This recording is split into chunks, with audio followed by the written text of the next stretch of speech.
So this is an interesting one. I've never seen this before, but I didn't let it fool me. So this was a top assembly I made for a RE audio, also known as a Dyer something or whatever. A Dyer used to build or supply RE, Resonant Engineering, which was Scott Atwell and Mark, I forget Mark's last name. Anyways, I built this top assembly. It's a bolt-on top assembly with the TI frame. The guy said that one coil quit working.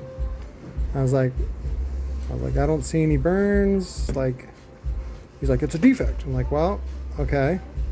So what I did was I went to the coil, I scratched off a little bit, and then I did a continuity test from here to there. It's fine. Continuity test from here to here. It's fine. So it's nothing above that. Because he was like, yeah, I think it's the solder connection here at the flex point, which happens. So, but I was like, nope. So what I found out is that the open is in the coil. So what'll probably happen is I'll open this up and I can tell a little bit from this discoloration.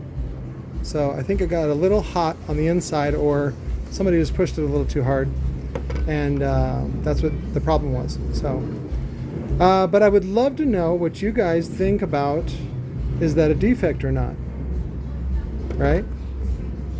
So that's an interesting concept. You know, was it a defect in parts, or was it abused? You tell me. I mean, I already know the answer, but the problem is, you know, I want to make nice with people, and so it's, again, how much do you let people get away with?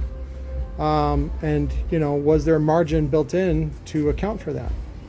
Or was there not? I think I only charged like $225, $250 for this. So that's not a lot of margin. But I would love your input to know. So this is the lower to base SPL frame, or SPL cone, which is the same as the Sundown one. It's a little stiff for my taste. I'd rather go with the Mega Roll 6 Series, but this is what we did, and the look came out fantastic. This is a cut vinyl decal that he had made and put on there from the old RE. But what I'll do is I'll go ahead and tear this apart, and then so I'm seeing some yellow dust up in here, and then here. So that might be, I don't know, I'm thinking it might have been some sort of adhesive on the inside. And this is a, oh, I used the, this is the JL coil. This is a Kapton former. I'm not seeing any discoloration in there.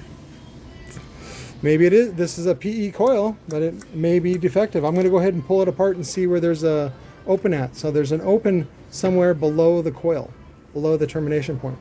So it has nothing to do with me, but if it's a defective part, that's still a defect. So we'll see. But I'll go ahead and pull this apart. Love you guys.